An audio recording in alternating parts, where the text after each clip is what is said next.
The dust rose like a golden veil as Abigail Harrington stepped off the stagecoach, her gloved hands trembling not from the arduous 3-day journey, but from the fear that someone might notice what lay beneath the long sleeves of her traveling dress.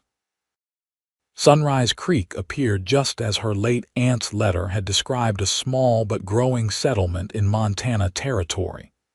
1876, with a single dusty main street flanked by wooden structures fighting against the elements and time itself. "Welcome to Sunrise Creek, madam," the driver said, tipping his hat as he handed down her single trunk. "Town ain't much, but the people are decent enough." Abigail nodded, tightening the shawl around her shoulders despite the summer heat. "Thank you. Could you direct me to Mrs. Holloway's boarding house? End of the street, blue building with white trim. Can't miss it." Abigail gathered her skirts, careful to keep her arms close to her body. 6 weeks had passed since she'd fled Boston, since she'd escaped him. Yet the marks remained fading yellow bruises and thin scars that told the story she desperately wanted to forget. The weight of stairs followed her down the street. A new face always drew attention in small towns, especially a woman traveling alone. Abigail kept her eyes forward, focusing on the blue building in the distance. This would be her fresh start, far from the refined drawing rooms of Boston where her husband's charming smile had hidden a monster's soul. "Look out, miss." The warning came a moment before a horse thundered past, narrowly missing her. Startled, Abigail stumbled backward, losing her grip on her trunk. It crashed to the ground, springing open and spilling her belongings onto the dusty street. "Whoa, Ranger," a deep voice commanded, and the horse that had nearly trampled her circled back, its rider dismounting in one fluid motion. "I apologize, madam. My horse got spooked by that backfiring wagon." The man knelt to help gather her scattered belongings.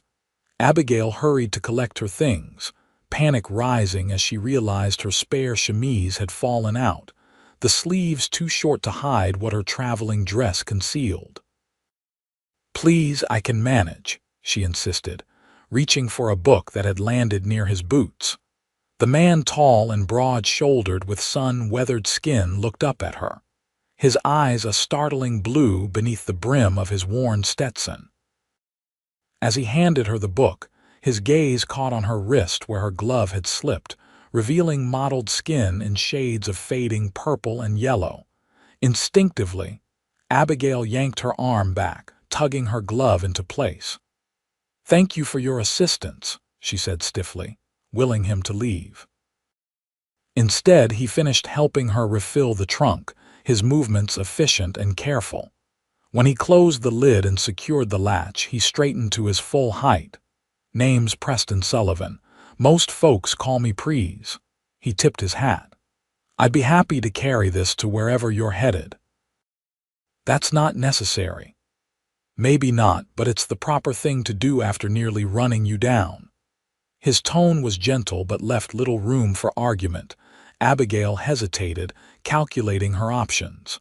The boarding house was still some distance away, and the trunk was heavy. "Very well, Mr. Sullivan. I'm headed to Mrs. Holloway's boarding house. Good woman, Mrs. Holloway, makes the best biscuits west of the Mississippi." He hefted the trunk with ease. "You're new to Sunrise Creek, I take it?" "Yes, I'm visiting my late aunt's property." The lie came easily, practiced over miles of travel. "Abigail Harrington," she added, realizing she hadn't introduced herself. They walked in silence for a moment, Abigail keeping a careful distance between them. Preston Sullivan was clearly a working man, a cowboy by the look of him, with his worn leather chaps and the dust that seemed permanently embedded in the creases of his tanned face. Yet there was something in his manner that spoke of a deeper intelligence than his rough exterior suggested. "What brings a Boston lady all the way to Montana Territory?" he asked casually. Abigail stiffened. "How did you know I'm from Boston?" He gave a small smile. Your trunk has a Boston Leather Works mark, and your accent, though you try to hide it, has that distinctive Eastern cadence. You're quite observant, Mr. Sullivan. Need to be in my line of work. Cattle don't tell you when they're fixing to bolt. They reached the boarding house, a neat two-story structure with window boxes full of hardy wildflowers. Preston set her trunk on the porch and tipped his hat again. If you need anything while you're in Sunrise Creek, I'm usually at the Sullivan Ranch about 3 miles north, or you can leave word at Sawyer's General Store. He paused, his expression turning serious. Montana can be harsh, Mrs. Harrington, but most of us out here believe in giving folks privacy about their pasts. Before she could respond, he was back on his horse, a cloud of dust the only evidence of his presence as he rode away. Mrs. Holloway proved to be a plump, efficient woman in her 50s who asked few questions and showed Abigail to a clean, simple room on the second floor. "Dinner's at 6 sharp," she said. "Bathrooms at the end of the hall. Hot water costs extra on days other than Saturday." Alone at last, Abigail sank onto the narrow bed, exhaustion washing over her. She rolled up her sleeve, examining the marks that had drawn Preston Sullivan's attention. They would fade eventually, but the memories wouldn't. Charles Blackwood, her husband of 2 years, had made sure of that. She hadn't planned to run until that final night when the beating had been so severe she feared for her life. With the help of her lady's maid and a sympathetic lawyer, she'd filed for divorce in absentia, a scandalous move that would have ruined her in Boston society if she'd stayed. The lawyer had arranged to have her aunt's modest inheritance, previously controlled by Charles, transferred to an account in her maiden name. Freedom had cost her everything she knew, but as Abigail looked out the window at the vast Montana sky, she wondered if perhaps it had given her something greater in return. The next morning, Abigail rose early, dressing carefully in a high-necked blouse and full skirt, her arms safely concealed despite the warmth of the day. Mrs. Holloway had informed her that Mr. Jenkins, the town lawyer who held her aunt's paperwork, wouldn't be available until the afternoon, so she decided to explore the town. Sunrise Creek was smaller than she'd imagined, consisting of one main street and a few side roads lined with a mix of businesses and homes. The general store, a saloon, a small bank, a schoolhouse, and a church formed the heart of the community. Beyond the buildings, the land stretched out in every direction, rolling hills dotted with sage and pine, leading to distant mountains that seemed painted against the impossibly blue sky. Abigail entered Sawyer's General Store, a bell announcing her arrival. The interior was dim after the bright sunshine, shelves stocked with everything from canned goods to tools, fabrics to ammunition. "Good morning," greeted a middle-aged man from behind the counter. "Welcome to Sunrise Creek. I'm Thomas Sawyer, proprietor. Good morning. I'm Abigail Harrington." "Ah, Mrs. Holloway mentioned we had a new guest in town. What can I help you with today?" Abigail browsed the shelves, selecting a few necessities: writing paper, ink, and a small bottle of rose water. As Mr. Sawyer wrapped her purchases, the bell over the door jingled again. "Morning, please," Mr. Sawyer called out. "Got that order of fence wire you've been waiting on?" Abigail tensed at the name, turning slightly to see Preston Sullivan removing his hat as he entered. He nodded politely when he saw her. "Mrs. Harrington, I trust you settled in well." "Yes, thank you, Mr. Sullivan." She paid for her items quickly, eager to leave before further conversation could develop. "Actually," Preston said, stepping closer, "I was hoping to catch you. There's a matter concerning your aunt's property that might interest you." Abigail froze.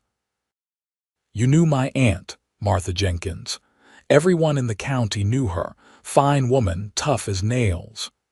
His eyes held a question she couldn't quite decipher. "I've been managing her cattle since she took ill last winter." The name was wrong. Her aunt had been Elizabeth Harrington, but Abigail maintained her composure.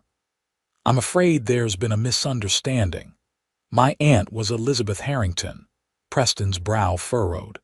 "Miss Elizabeth from back east, bought the old Miller place about 5 years back." "Yes, that's right," Abigail said, relief flooding through her. "Well, didn't realize she had family." He studied her for a moment. "That property's been sitting empty since she passed. It's about 4 miles out of town, not the easiest place for a woman alone." "I'm quite capable, Mr. Sullivan," Abigail replied stiffly. "Never suggested otherwise. But that roof needed work even before Miss Elizabeth died, and there's been no one tending the garden or livestock." Livestock? This was news to Abigail. The lawyer's letter had mentioned a cottage and some land, but nothing about animals. Just a few chickens, a milk cow, and a horse if they are still alive. Neighbors have been looking in, but— He shrugged. "Would you like me to show you the place this afternoon? I'm heading that direction anyway." Abigail hesitated. The thought of being alone with this man she barely knew made her nervous, but the practical side of her recognized the value of his knowledge. "I have an appointment with Mr. Jenkins at 2 o'clock. I can meet you after, say 4 o'clock. I'll bring a wagon. That trunk of yours won't fit on horseback." Before she could formulate a reason to decline, Mr. Sawyer chimed in. "You'd be wise to take him up on it, Mrs. Harrington. Prees knows that property better than anyone, and he's the most honest man in the county." Put on the spot, Abigail nodded reluctantly. "Very well. Thank you, Mr. Sullivan." After leaving the store, Abigail continued her exploration of the town, finding herself drawn to the small church at the end of the street. It was a simple white building with a modest steeple, the door standing open in welcome. Inside, sunlight streamed through clear glass windows, illuminating rough-hewn pews and a plain wooden altar. "Hello," Abigail called softly, her voice echoing in the empty space. A door at the side opened and a gray-haired man in a black suit emerged. "Good morning. I'm Reverend Graham. Welcome to our humble church." "Abigail Harrington," she introduced herself. "I arrived yesterday. To see about Elizabeth's place." At her surprised look, he smiled. "News travels quickly in small towns, Mrs. Harrington. Elizabeth was a valued member of our congregation, though she kept mostly to herself." "I didn't know her well," Abigail admitted. "She left Boston before I was born." The Reverend nodded thoughtfully. "She mentioned family back east, though she rarely spoke of them. Said there'd been some disagreement with her brother, your father, I presume?" "Yes. They had different views on many things." This, at least, was true from what little Abigail knew of her estranged aunt. "Well, she found peace here, I believe. A quiet life suited her." He paused, his kind eyes studying her face. "If you're planning to stay, you're welcome to join us for services on Sunday." "Thank you, Reverend. I haven't decided how long I'll remain." As Abigail turned to leave, he added gently, "Our church is always open to those seeking sanctuary, Mrs. Harrington, for whatever reason." The knowing look in his eyes made Abigail wonder just how much her face revealed about her circumstances. She nodded stiffly and hurried out into the sunshine, unsettled by the encounter. Her meeting with Mr. Jenkins proved informative. Her aunt had indeed left her a modest property, 20 acres with a small cottage, a barn, and grazing rights on adjacent government land. There were no debts against it, and the taxes were paid through the end of the year. "Your aunt was quite specific that the property should go to you directly, not to your husband," Mr. Jenkins explained, peering at her over wire-rimmed spectacles. "Quite unusual for a woman to specify such terms." "My aunt was an unusual woman," Abigail replied neutrally, grateful for her aunt's foresight. It had created a loophole that Charles couldn't touch, a property he didn't know existed in her name alone. The deed is in order. You're free to take possession immediately. He handed her a key and a hand-drawn map. It's not much, but the land is good and the water rights are secure. By 4 o'clock, Abigail was waiting outside the boarding house with her trunk, a mixture of anxiety and anticipation churning in her stomach. True to his word, Preston Sullivan arrived in a wagon drawn by 2 sturdy horses. "Ready to see your inheritance?" he asked, jumping down to help with her trunk. "As ready as I'll ever be," she replied, accepting his assistance onto the wagon seat while being careful to keep her arms covered. They traveled in silence for a time, the wagon bumping along the rutted dirt road that led out of town. Fields gave way to scattered pine trees and the terrain grew more rugged. "May I ask you something, Mrs. Harrington?" Preston finally broke the silence. Abigail tensed. "You may ask. I don't promise to answer." "Fair enough." He kept his eyes on the road. "Are you running from someone?" The directness of his question caught her off guard. "What makes you think that?" "Most women don't travel alone to remote territories unless they're fleeing something or someone." He glanced at her briefly. "And most don't flinch when a man raises his hand to adjust his hat." Heat flooded Abigail's face. Had she been so transparent? "My personal affairs are not your concern, Mr. Sullivan." "No, they're not," he agreed. "But if trouble follows you here, it becomes everyone's concern in a town this size." "No one followed me," she said firmly. "And I have no intention of bringing trouble to Sunrise Creek." Preston nodded, seemingly satisfied with her answer. "Good to know. For what it's worth, folks around here mind their own business mostly.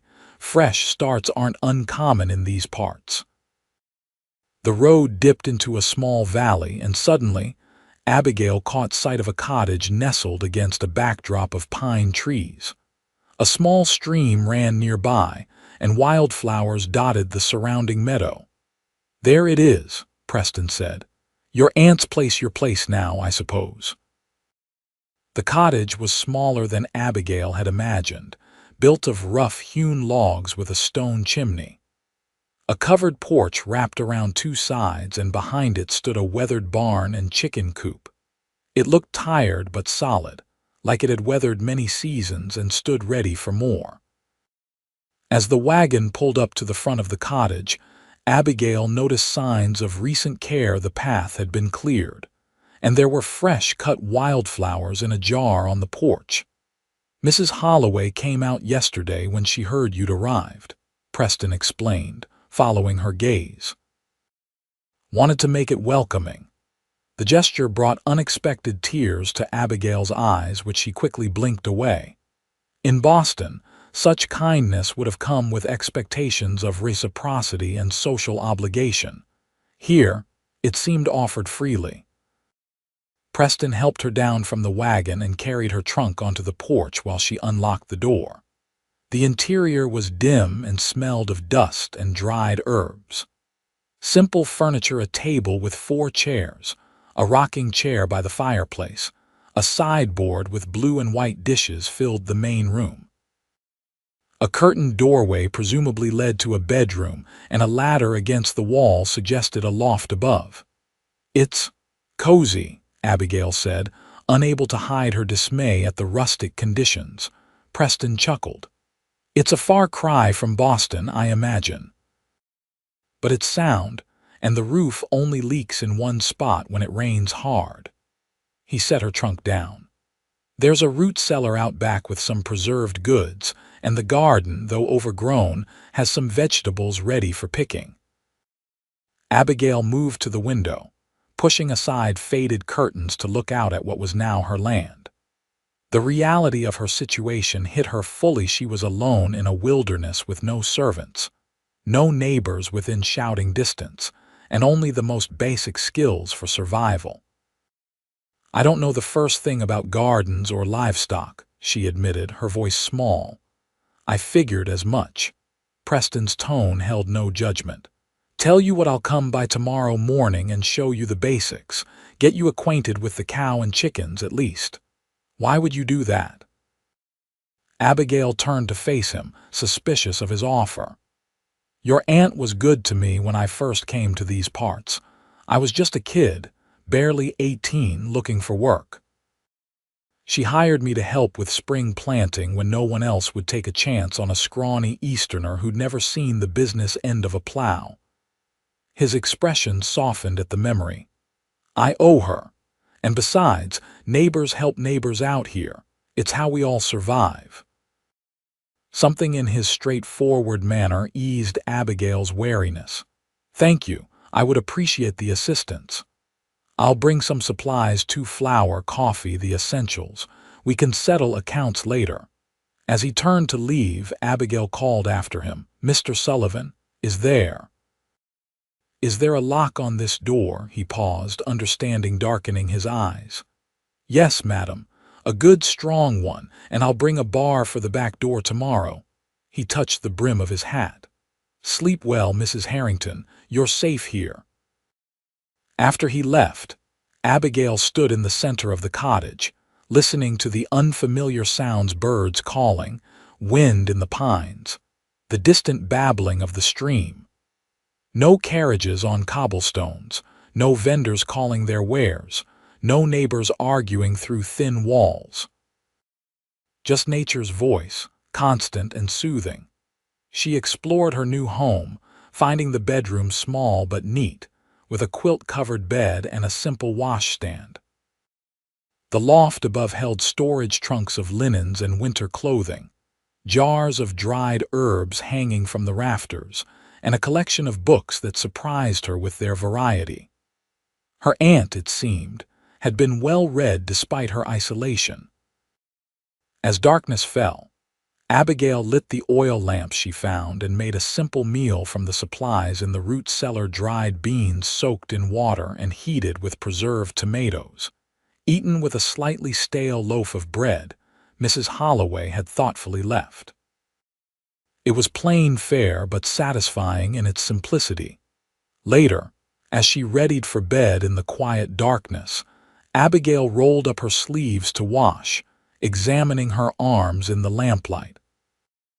The bruises were fading to yellow, and the thin scars from the time Charles had thrown her against the china cabinet were beginning to silver with age, physical reminders of a life she'd left behind.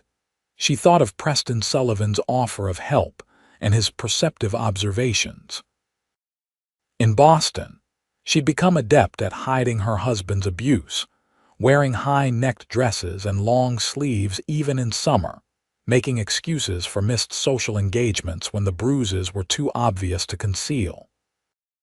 Charles had been careful, too, never marking her face, always ensuring his violence could be covered by proper attire. Yet this rough cowboy had seen through her disguise immediately, recognizing not just the marks but the fear that accompanied them. Strangely, his knowledge didn't frighten her as much as it should. There was something steadying about his presence, like the solid ground beneath her feet after months at sea. Abigail extinguished the lamp and climbed into the unfamiliar bed, listening to the night sounds of her new home. For the first time since fleeing Boston, she slept without dreaming of pursuit. Morning arrived with golden light streaming through the windows and the distant sound of a wagon approaching. Abigail dressed quickly in her simplest dress, braiding her hair in a practical style rather than the elaborate arrangements she'd worn in Boston. As promised, Preston Sullivan arrived with supplies and knowledge to share. The day passed in a whirlwind of practical lessons. He showed her how to milk the cow, a gentle Jersey named Buttercup, and collect eggs from the suspicious chickens. He taught her how to operate the pump for water and which vegetables in the overgrown garden were ready for harvesting. By midday, Abigail's hands were dirty, her back ached, and she'd learned more practical skills than in 26 years of genteel living. "You're a quick study, Mrs. Harrington," Preston commented as they sat on the porch steps, eating a simple lunch of bread, cheese, and apples he'd brought. "Necessity is a powerful motivator," she replied, surprised to find herself smiling. "Though I suspect the cow was laughing at my first attempts. Buttercup's a patient teacher. She's broken in many a novice." They ate in comfortable silence for a moment before Preston spoke again. "I've been thinking about your situation. This place is a good distance from town, and winter comes early in these parts. You might consider hiring help, at least until you're more settled." "I can't afford to hire someone," Abigail admitted. Her funds were limited, carefully hidden away from Charles over months of planning. Preston nodded thoughtfully. "There's a young widow in town, Amy Wilkins, with 2 small children. She takes in washing, but she could use extra work. Perhaps an arrangement could be made her help in exchange for goods from your garden and milk from Buttercup." The suggestion made sense, and Abigail found herself warming to the idea of female companionship. "I'd like to meet her. I'll let her know next time I'm in town." He stood, brushing crumbs from his trousers. "Now, about that garden." The afternoon continued with Preston showing her how to tend the vegetables and which wild plants near the cottage were useful for medicine or seasoning. He fixed the leaky spot in the roof, repaired the chicken coop, and showed her how to operate the small cook stove. As the sun began to set, he loaded the empty flour sacks and tools into his wagon. "I'll stop by in a few days to check on you if that's all right.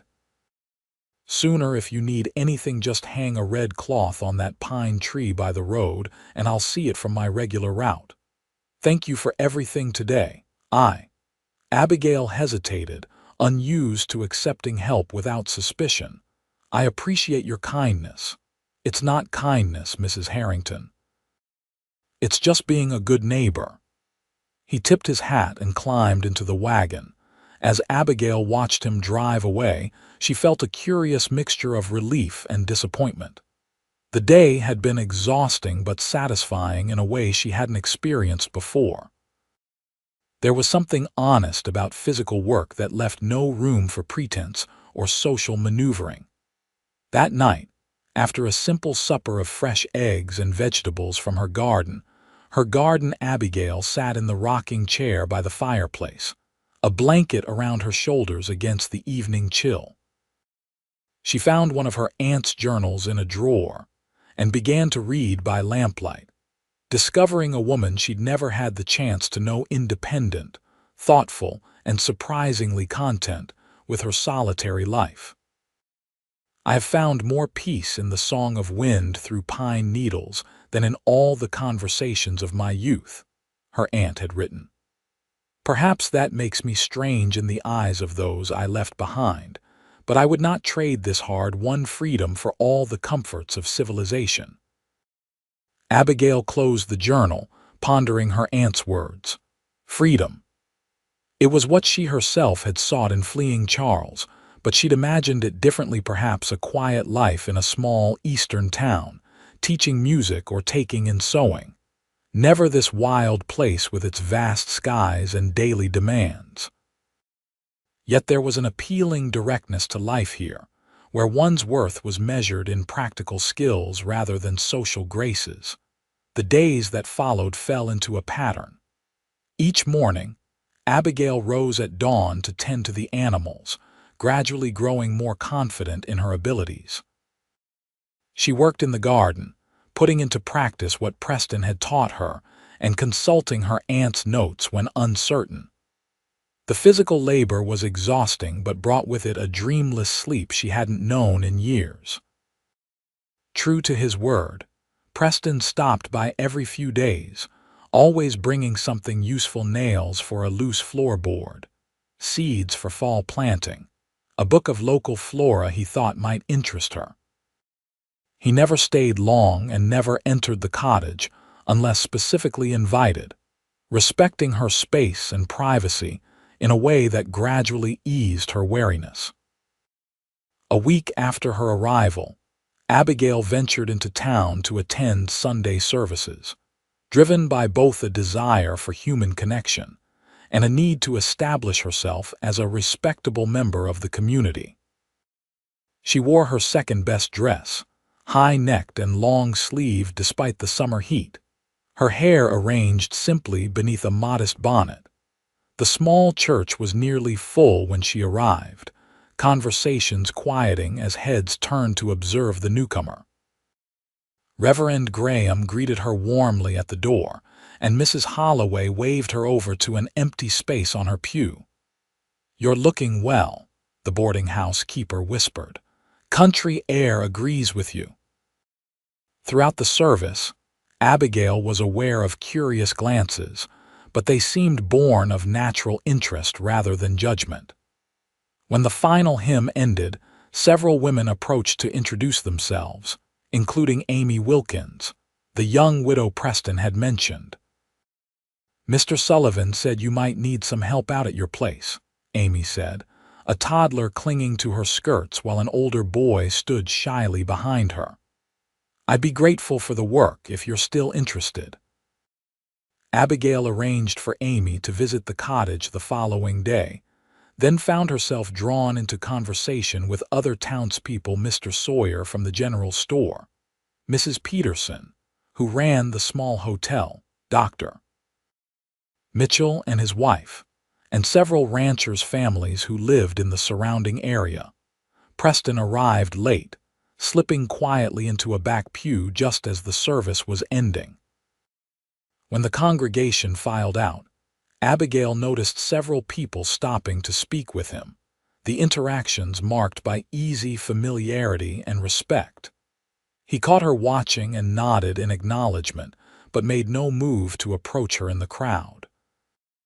Later, as she prepared to return to the cottage with a few supplies from the general store, she found him waiting beside his wagon. "Thought you might appreciate a ride back," he offered. "It's a long walk with those packages." "Thank you," Abigail accepted, allowing him to help her into the wagon. As they drove out of town, she found herself studying his profile, the strong jaw shadowed with stubble, the lines at the corners of his eyes that deepened when he smiled, the quiet confidence in his posture. "Everyone seems to know you well," she observed. "Been here 15 years now. That makes me practically a native in these parts." There was a hint of amusement in his voice. "Started as a ranch hand, saved enough to buy my own spread eventually. Nothing fancy, but it's mine." "Your family must be proud." Something flickered across his face, a shadow quickly hidden. "Don't have much family to speak of. Parents died when I was young, raised by an uncle who wasn't particularly interested in the job." The simple statement revealed volumes, and Abigail felt a surprising kinship with this man whose experiences seemed so different from her own. "I'm sorry. Ancient history now." He changed the subject smoothly. "Mrs. Wilkins tells me you've arranged for her help. She's a good woman, hard-working." "Yes, we've settled on 3 days a week to start. I'll need to learn how to preserve the garden harvest for winter, and she knows the methods." The conversation turned to practical matters for the remainder of the journey. When they reached her cottage, Preston helped unload her packages, but declined her invitation to stay for coffee. "Got cattle to check before dark," he explained, "but I brought something for you." He reached into his saddlebag and pulled out a small package wrapped in brown paper. "Thought it might be useful." Inside, Abigail found a slim book titled "Practical Medicine for Frontier Households" and a small bottle of liniment. She looked up questioningly. "For your arms," he said quietly. "That liniment's good for old injuries, helps with the aching when the weather changes." Abigail's fingers tightened around the bottle, a complex mixture of emotions rising within her: embarrassment that her secret was so easily read, gratitude for his thoughtfulness, and something deeper she wasn't ready to examine. "I've noticed you still favor your right arm sometimes," he he continued, his voice matter-of-fact. Dr. Mitchell makes that liniment himself. Works wonders for my shoulder where a Mustang threw me against a fence post years back. His casual tone, treating her hidden injuries as nothing shameful, just another hurt that needed tending, loosened something tight in Abigail's chest. "Thank you," she managed. Preston nodded once, then turned to leave. "I'll be by on Wednesday to help with that broken fence section." "Those chickens of yours are determined to explore the whole territory." That night, alone in her cottage, Abigail applied the liniment to the lingering soreness in her shoulder, a reminder of the time Charles had twisted her arm behind her back, when she'd received a letter he didn't approve of. The ointment smelled of camphor and herbs, warming her skin with a pleasant tingling. As she rubbed it in, she allowed herself to remember Preston's words, his matter-of-fact acceptance of her wounded past. The days grew shorter as August faded into September, and Abigail found herself settling into the rhythms of her new life. Amy Wilkins proved to be not just helpful but companionable, teaching Abigail how to can vegetables and fruits, make soap, and prepare for the coming winter. The widow's children, 6-year-old Thomas and 3-year-old Sarah, brought unexpected joy with their curiosity and resilience. Preston's visits continued, always with some practical purpose, fixing something, delivering supplies, or teaching her a new skill. Gradually, these visits extended to include staying for a meal or lingering for conversation as the evening shadows lengthened. Abigail found herself looking forward to these times, appreciating his straightforward manner and unexpected flashes of humor. One crisp October afternoon, as they worked together harvesting the last of the season's apples, Abigail realized she was comfortable in Preston's presence in a way she'd never been with any man, not even Charles, during their courtship. There was no need to maintain a careful facade, to monitor her every word and expression for fear of provoking anger. "Penny for your thoughts," Preston said, reaching to pluck an apple beyond her grasp. Abigail smiled up at him. "I was just thinking how different life is here. In Boston, I never would have imagined myself climbing trees to pick apples. And I never would have imagined a Boston lady taking to frontier life so naturally." He handed her the apple. "You've changed since you arrived." "Have I? You don't flinch anymore when I reach past you. You laugh more easily. And you've stopped hiding your arms quite so carefully." Abigail glanced down, realizing she'd rolled her sleeves up to the elbows in the warmth of the afternoon sun. The marks were still visible, some would always be, but they'd faded to the point where they weren't immediately noticeable. "I suppose I have changed," she acknowledged. "This place, it allows for a certain freedom." "Freedom suits you, Abigail Harrington."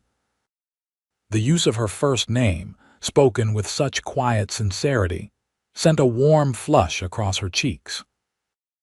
In that moment, balanced on a ladder beneath an apple tree with the autumn sun painting everything in golden light, Abigail recognized the feeling unfurling in her chest. Attraction, yes, but something more profound. Trust. A sensation so foreign she'd almost failed to identify it. The moment was broken by the sound of approaching hoofbeats. Preston tensed, his hand moving instinctively to the pistol he wore at his hip, a gesture Abigail had noticed before, but never seen him complete. A rider appeared around the bend in the road, and Preston relaxed when he recognized Thomas Sawyer's son. "Mr. Sullivan, Pa sent me to find you. There's a telegram waiting at the store marked urgent." Preston frowned. "Be right there, Billy." He turned to Abigail. "I should see to this." "Will you be all right finishing up here?" "Of course. Go ahead." She watched him ride away with the boy, a vague uneasiness settling over her. In her experience, urgent messages rarely brought good news. The following day passed without word from Preston, and by evening, Abigail found herself watching the road with growing concern.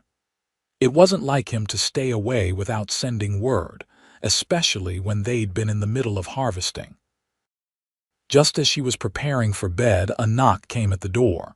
Cautiously, Abigail approached, oil lamp in hand.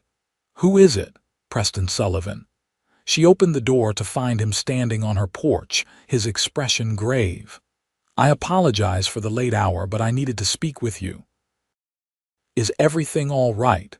He removed his hat, turning it in his hands, a gesture she'd come to recognize as a sign of discomfort. "May I come in? This isn't a conversation for doorways." Alarmed now, Abigail ushered him into the main room. He declined her offer of coffee, remaining standing as she took a seat in the rocking chair. "The telegram was from a private detective in Boston," he said without preamble. "Hired by me 3 weeks ago to make inquiries about a Charles Blackwood." The name hit Abigail like a physical blow. You've been investigating my husband, ex-husband, according to my information. The divorce was granted in your absence last month." Abigail gripped the arms of the chair, her mind reeling. "How did you know about Charles? I never mentioned him or my marriage." "You didn't have to." Preston's voice was gentle but firm. "The marks on your arms told part of the story. Your reaction to men, your wariness, the way you protected your space told more. And your wedding ring finger shows the mark of a band recently removed." She unconsciously touched the pale indentation on her finger, a ghostly reminder of her marriage. "Why would you hire a detective?" "Because when a woman travels alone to a remote territory with fear in her eyes and healing bruises on her arms, there's usually a man who believes he owns her not far behind." Preston met her gaze directly. "I needed to know what kind of danger might be coming to our town to you." The practical explanation made sense, but Abigail sensed there was more. "And what did your detective discover?" "Charles Blackwood, prominent Boston businessman and socialite. Widowed once before you, his first wife died under circumstances that raised questions but were never investigated thoroughly. Known for his charitable contributions and impeccable public image. Privately." Preston's jaw tightened. "Privately, a different story emerged from servants and neighbors willing to speak confidentially. A man with a vicious temper and a talent for ensuring his violence left no visible evidence." Abigail closed her eyes, the familiar shame washing over her. "You must think me such a fool for marrying him." "No." The vehemence in Preston's voice made her look up. "I think you were a woman caught in a trap designed by a predator who knew exactly how to present himself to the world. My detective spoke with your lady's maid Martha. She described how he isolated you, how his cruelty escalated gradually, how he threatened your family if you tried to leave." Tears sprang to Abigail's eyes, unexpected relief flooding through her at being truly understood. "Why are you telling me this now? Has something happened?" Preston knelt beside her chair, bringing himself to eye level. "Charles Blackwood left Boston 3 days ago after making inquiries about Elizabeth Harrington's property in Montana Territory. He's coming here." Abigail, fear, cold and familiar, spread through her veins. "He found me." "Not yet." "But he's looking, and it won't take much asking around in a town this size to lead him to you." Preston's expression hardened. "I won't let him hurt you again. You don't understand. Charles is powerful, connected. He'll bring the law on his side, claim I'm his runaway wife, mentally unstable perhaps." The scenarios she'd imagined during her escape played through her mind. "The divorce is legal. You're a free woman, Abigail, with property in your own name. He has no claim on you anymore. Legal documents haven't stopped men like Charles before." She rose, pacing the small room. "I need to leave to go somewhere else before he arrives." "Running isn't the answer," Preston said firmly. "This is your home now. You've built a life here, connections with people who care about you. If you run, you'll never stop looking over your shoulder." Abigail turned to face him, something in his steady presence calming her racing thoughts. "What alternative is there? Face him. With the community behind you." Preston stood. "Sunrise Creek takes care of its own, and like it or not, you're one of us now. Why would anyone stand with me against a man they've never met? I'm still a stranger here." "Are you?" He smiled slightly. "Mrs. Holloway considers you the daughter she never had. Amy's children adore you. Reverend Graham speaks highly of your contributions to the church. Dr. Mitchell values the medicinal herbs you've shared from your garden. You've become part of this place, Abigail, in ways you may not even realize." His words wrapped around her like a warm blanket, but doubt lingered. "And you? Why would you stand against a man like Charles? Risk your reputation and safety for someone you barely know?" Preston's gaze held hers, something unspoken passing between them. "I think you know why." The simple statement hung in the air between them, loaded with meaning Abigail wasn't ready to acknowledge. Instead, she focused on practicalities. "When will he arrive?" "The stagecoach comes day after tomorrow. We have time to prepare." They spent the next hour formulating a plan. Preston would alert key people in town, the sheriff, Reverend Graham, Dr. Mitchell, without revealing the full details of Abigail's situation. She would continue her normal routines, refusing to hide away in fear. And when Charles arrived, they would meet him together in public with witnesses present. As Preston prepared to leave, he paused at the door. "Bar this behind me and keep your shotgun loaded. I don't expect trouble before the stage arrives, but better safe than sorry." "I will." He hesitated, then reached out slowly, telegraphing his movement to touch her cheek gently. "You're stronger than you know, Abigail Harrington. Don't forget that." The touch, brief and respectful, sent warmth spreading through her. "Thank you, Preston, for everything." After he left, Abigail secured the door as promised and leaned against it, her mind a tumult of emotions. Fear of facing Charles again warred with a growing determination not to let him drive her from the home she'd created. And beneath it all, Preston's words echoed. "I think you know why." Did she? The connection between them had grown steadily over the months, evolving from neighborly assistance to something deeper. She'd caught him watching her sometimes with an expression that made her heart beat faster, and she'd found herself thinking of him in quiet moments, imagining conversations they might have. But after Charles, Abigail had sworn never to give a man power over her again, and love, with its vulnerability and trust, was the greatest power of all. The next day dawned clear and cool, autumn asserting itself in the golden light and crisp air. Abigail rose early, determined to maintain her normal routine despite the anxiety gnawing at her. She milked Buttercup, collected eggs, and harvested the last of the season's squash, finding comfort in the familiar tasks. Amy arrived mid-morning with her children, unaware of the impending confrontation. They worked together preserving apples, the kitchen filling with the sweet scent of cinnamon and cloves. Thomas and Sarah played nearby, their childish laughter a counterpoint to Abigail's tense thoughts. "You seem troubled today," Amy observed as they sealed the last jar. "Is everything all right?" Abigail hesitated, then decided that Amy deserved honesty. "My former husband is coming to Sunrise Creek. He arrives tomorrow." Amy's hand stilled. "Former. I didn't realize you were widowed." "Divorced," Abigail corrected quietly. "Recently." Understanding dawned in Amy's eyes. She glanced meaningfully at Abigail's arms where the sleeves had been rolled up in the warm kitchen. "I see. It wasn't a good marriage. Few women seek divorce without profound cause." Amy's voice held no judgment. "Will his arrival cause problems for you? Possibly. Preston, Mr. Sullivan believes he's coming to find me. A small smile touched Amy's lips at Abigail's slip with Preston's name. "Mr. Sullivan is a good man to have on your side. The whole town respects him." "Yes, he's been very kind." Abigail busied herself wiping down the table. Kind isn't the word most would use. Amy's tone turned thoughtful.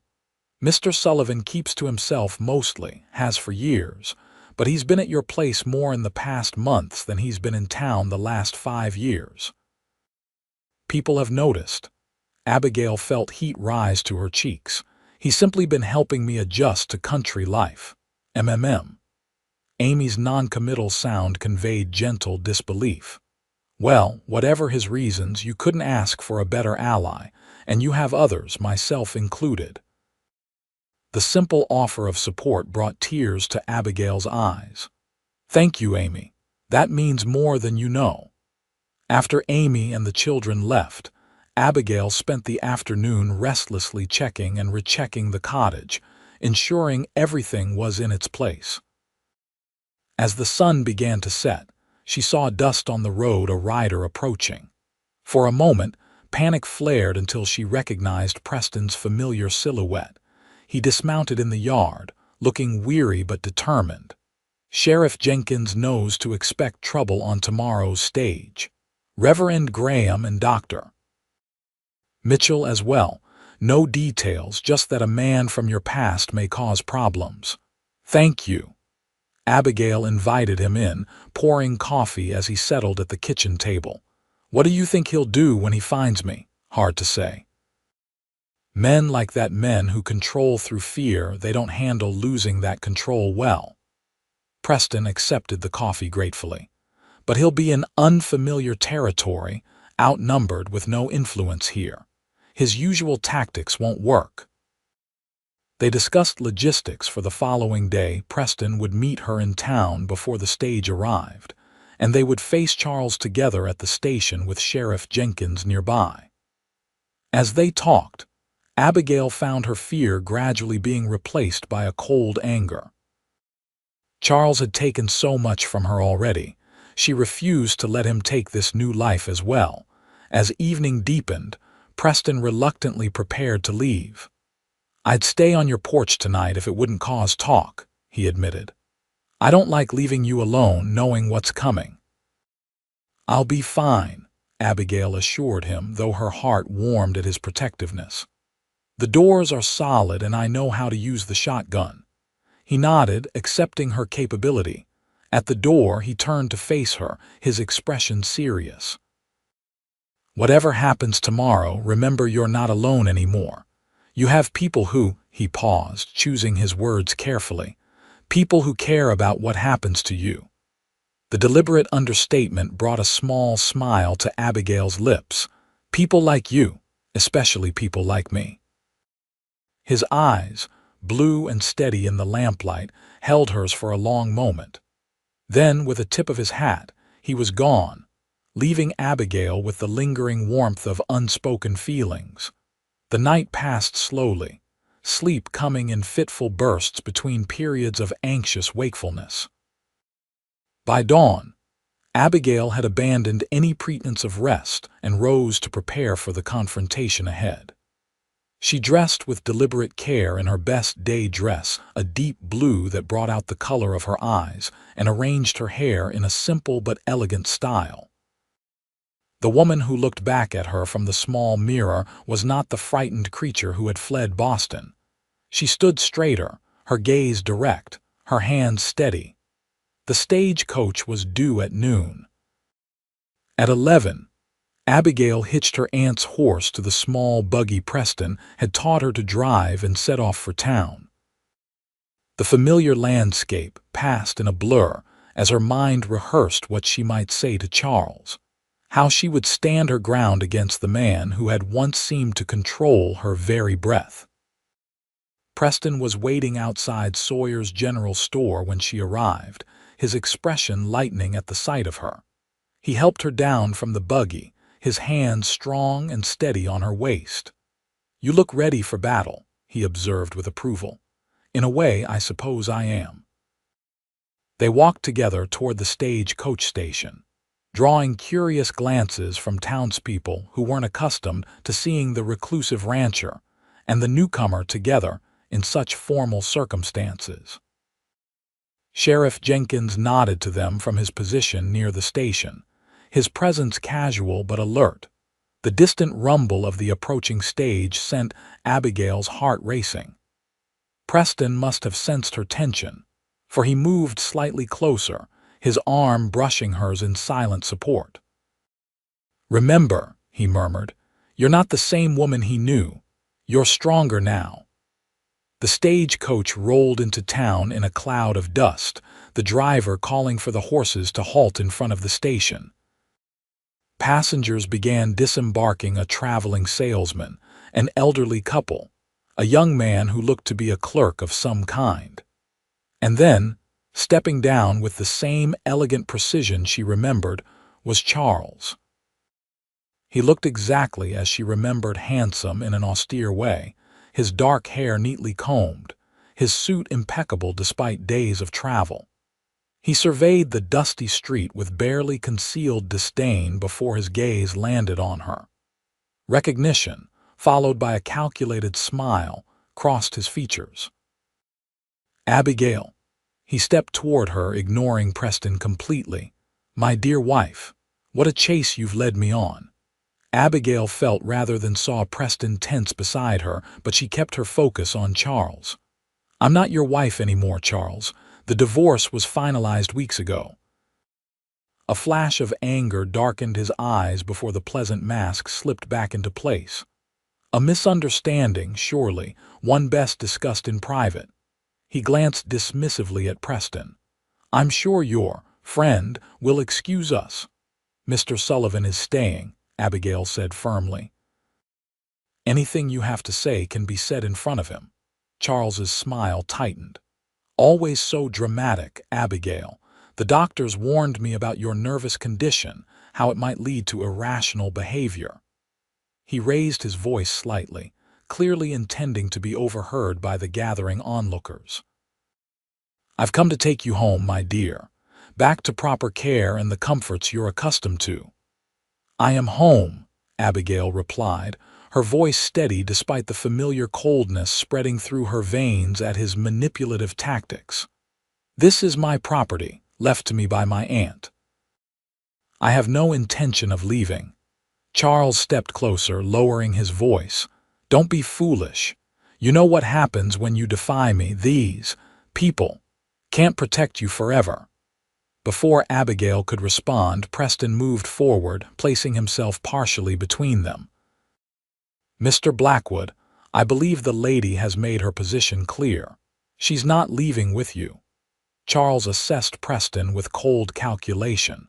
"And who might you be to interfere in a family matter?" "Preston Sullivan, neighbor and friend to Mrs. Harrington." The emphasis on her maiden name was subtle but unmistakable. "Well, Mr. Sullivan, I suggest you mind your own business.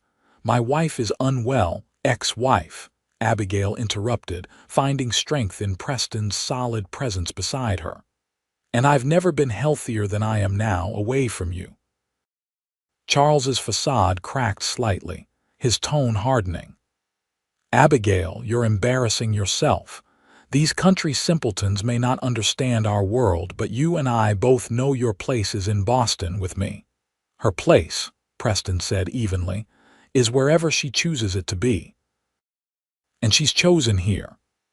A small crowd had gathered now, drawn by the confrontation: Mrs. Holloway, Reverend Graham, the Mitchells, Amy Wilkins, Mr. Sawyer and his son, and several others Abigail recognized from church and town visits. Their presence bolstered her courage. Charles, noting the audience, adjusted his approach. "I understand you may have been confused, my dear. The strain of society obligations, perhaps, but it's time to come home now. Your friends miss you. Your charities need your attention." "The only strain I suffered was living in fear of your temper," Abigail replied, loud enough for those nearby to hear. "I've built a new life here, Charles. A better one." Fury flashed in his eyes, his voice dropping to a menacing whisper. You think these backwater nobodies will accept you when they learn the truth, that you're a disobedient wife who ran from her responsibilities. That she's what? Preston interrupted, his tone dangerously soft. A woman who refused to be beaten, who had the courage to escape a man who left marks like these. He gently took Abigail's arm, lifting it slightly to reveal the faded scars visible where her sleeve had pulled back. Murmurs rippled through the onlookers. Charles's expression darkened, but he recovered quickly. Unfortunate accidents, misinterpreted by a fragile mind. My wife has always been prone to, she tried to hide the marks on her arms, Preston continued, speaking now to the gathered townspeople rather than Charles. But the truth is, she's got nothing to be ashamed of. The shame belongs to the man who put them there. A shift occurred in the crowd, subtle but palpable. Expressions hardened as they looked at Charles, the outsider, the Easterner in his fine clothes who suddenly seemed less impressive and more sinister. Sheriff Jenkins stepped forward. "Mr. Blackwood, I understand you've traveled a long way, but it seems the lady isn't interested in renewing your acquaintance. I suggest you take the next stage back east." "This is absurd," Charles sputtered. "She's my wife, ex-wife," several voices corrected in unison. "I have rights, not here you don't," the sheriff interrupted. "Not in my town." Charles looked from face to face, searching for an ally and finding none. His gaze returned to Abigail, cold fury replacing the calculated charm. "You think you've won, that these peasants will protect you?" "I'll return with proper authorities, legal documents. I'll contest this divorce, claim this property." "You'll do no such thing." Dr. Mitchell stepped forward. "I've documented Mrs. Harrington's injuries since her arrival. I have sworn statements about her condition. Any judge with a conscience would throw your case out immediately. And if legal means don't dissuade you," Preston added quietly, "you should know that frontier justice has its own methods for men who hurt women." The threat, delivered in Preston's calm, matter-of-fact tone, seemed to finally penetrate Charles's arrogance. He looked around at the hard faces surrounding him, men who worked the land with their hands, who knew violence as a tool rather than a sport, and for the first time, Abigail saw fear in his eyes. "This isn't over," he said, but the words lacked conviction. "Yes, it is," Abigail replied, a lifetime of suppressed defiance rising to the surface. "Go home, Charles. There's nothing for you here." For a moment he seemed ready to argue further, but Sheriff Jenkins moved closer, one hand resting meaningfully on the gun at his hip. With a final glare at Abigail, Charles turned and stalked into the hotel, his rigid back a testament to his fury. The tension broke as he disappeared, and suddenly, Abigail found herself surrounded by supportive voices. Mrs. Holloway patting her hand, Reverend Graham offering quiet words of encouragement, Amy squeezing her arm in solidarity. The community had witnessed her most vulnerable moment and responded not with judgment but with protection. Throughout it all, Preston remained at her side, a steady presence as the crowd gradually dispersed. Sheriff Jenkins promised to ensure Charles left on the next day's stage, and Dr. Mitchell offered to escort Abigail home. "If you don't mind," she said, "I prefer Mr. Sullivan's company." The doctor nodded understandingly, and soon Abigail found herself walking beside Preston toward where her buggy waited. They moved in silence, the events of the confrontation hanging between them. "Thank you," she finally said as they reached the buggy, "for standing with me. For saying what you did." Preston helped her onto the seat before responding. "I only spoke the truth. You have nothing to be ashamed of, Abigail, never did. I feel lighter somehow, as though a shadow I've been carrying has finally lifted." She looked down at him, still standing beside the buggy. "Will you come back with me? I don't think I want to be alone just yet." He nodded, mounting his horse, and they traveled together back to her cottage, the afternoon sun warm on their backs. Neither spoke during the journey, each lost in private thoughts as the landscape rolled past. At the cottage, Preston tended to the animals while Abigail prepared a simple meal. The domestic routine felt comforting after the tension of the day, and by the time they sat down to eat, a sense of normalcy had returned. "You think he'll really leave?" Abigail asked as they finished their food. "He doesn't have much choice. Sheriff Jenkins will see to it." Preston leaned back in his chair. Men like Blackwood rely on isolation, keeping their victims separated from support. Here, surrounded by people who care about you, his power is gone. "People who care about me," Abigail repeated softly, meeting his gaze across the table. "People like you." A smile touched the corners of his mouth. "I think we've established that I'm especially in that category." "You never said why." The boldness of her question surprised even Abigail, but after facing Charles, smaller fears seemed insignificant. Preston considered her for a long moment, his blue eyes thoughtful. "At first, it was just being a decent neighbor. Then it was admiration for your courage, starting over in a place so different from everything you knew, and somewhere along the way." He paused, choosing his words carefully. Somewhere along the way, it became something more. The simple honesty of his answer touched Abigail deeply. "I've been afraid to name it," she admitted. "After Charles, I swore I'd never give anyone that kind of power over me again. Love shouldn't be about power." Preston's voice was gentle. "It should be about partnership, respect, growing together." "Is that what this is? Love?" The word felt both frightening and exhilarating on her tongue. "I can only speak for myself," he replied, his gaze steady. "But yes, Abigail, I believe I fell in love with you somewhere between teaching you to milk a cow and watching you stand up to the man who hurt you. I've been trying not to rush you, knowing what you've been through.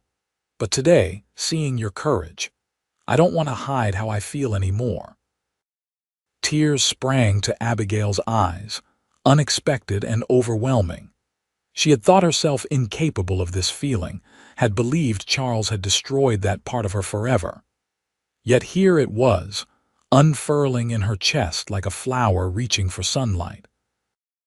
"I don't know if I remember how to do this properly," she whispered. "How to love without fear." Preston reached across the table, his hand open in invitation but not demanding. "We can figure it out together, day by day. No rushing, no pressure." Abigail placed her hand in his. Marveling at how different it felt from Charles's touch, Preston's hand was calloused from honest work, strong but gentle, offering support rather than restraint. "I'd like that," she said, and the smile that lit his face made her heart skip. They talked long into the evening, sharing stories of their pasts, dreams for their futures, discovering the common ground that existed beneath their different backgrounds. When Preston finally rose to leave, twilight had faded to full darkness. "Stay," Abigail said impulsively. At his raised eyebrow, she blushed. "Not, I meant, it's late and the couch is comfortable. I'd feel safer knowing you're here with Charles still in town." Preston nodded, understanding both what she was offering and what she wasn't. "I'll stay." In the morning, they rode together into town, arriving just as the eastbound stage was preparing to depart. Charles stood beside it, his luggage being loaded by the driver. He glared when he saw them but made no move to approach. Sheriff Jenkins stood nearby, one hand resting casually on his gun belt. "Just wanted to make sure he left," Preston explained as they watched from a distance.